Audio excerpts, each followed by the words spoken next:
A few weeks ago, I got out to Southern California and I was able to go see the Segerstrom Shelby Event Center. Pretty cool place. Let's go in and take a look. Don't think of this as a museum. There are some museum pieces and some original cars. It's more of an event center. I think the Shelby Mustangs were all original. I don't think any of the Cobras were a CSX 2000 or 3000. I think they're all continuations or Kirkhams or whatnot. But nevertheless, some very, very cool looking stuff. I always knew that they had made a GT350 that Hertz rented, and my understanding is they were black with gold stripes and they were all automatics. Well, you can see they got a fleet of them here, and they weren't all black with gold stripes, and there was a couple stick shift cars. So there's a group of guys called the Venice crew, and they're supposedly guys that worked on Princeton and Venice at the original Shelby shop.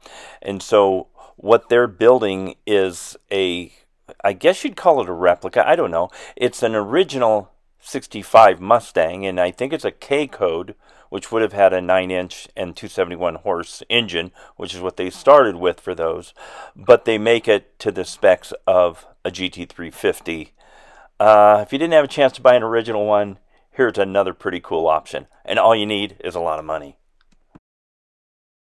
So this one is a replica of Jerry Titus' Trans Am Championship car. But man, this thing is absolutely beautiful. They did a painstaking, complete reproduction of this car. And, when I saw it from across the room, my heart skipped a beat. It just looked so cool.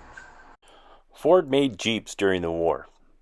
And of all the manufacturers that had contracts for that original Jeep, Ford's the one that came up with, yes, that grille design.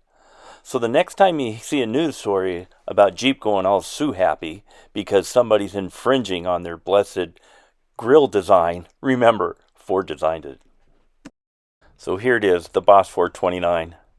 Just such a cool Mustang, such a cool car. It's funny, this motor was designed for NASCAR and used there very little, but used a lot for drag racing later on.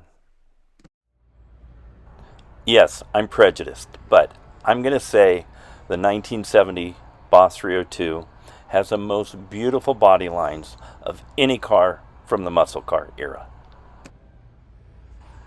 Now, not the most beautiful lines from the muscle car era.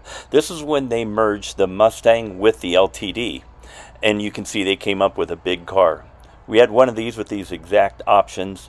This car was actually a blast. I could get it to go around corners pretty well, and it ran very good. The fastest small block muscle car of the 60s, 70s era. I think we've all seen the Dragon Snakes if you're a Cobra guy. I didn't know that they had made GT350s for drag racing too. Here's a restored example of that. If you're confused by the CSX numbers, you're going to appreciate this chart, especially the continuation cars. I've never really gotten my head wrapped around that. Well, here it is. This is an interesting chart they had on the wall. They appropriately had a Cobra room, and it was just filled with all different examples of very nice Cobras. And like I mentioned earlier, I don't think any of these were original CSX 2000 or 3000. Some were Superformance, I think there's a couple Factory 5 kits in there. But obviously some very, very nice cars. And it was cool to just browse through there and see all the variations. How'd that one get in there?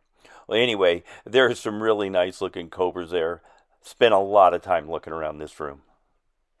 All the ones right here look like they're either well driven or raced. And these were all replicas of one type or another. And what Cobra collection's complete without the mighty GT40? There you have it, the Segerstrom Event Center. Hope you enjoyed that. If you get down to Southern California, specifically in Irvine, that's where this is. As you can see, they've got a lot of cool stuff that's worth checking out. Hey, thanks for watching.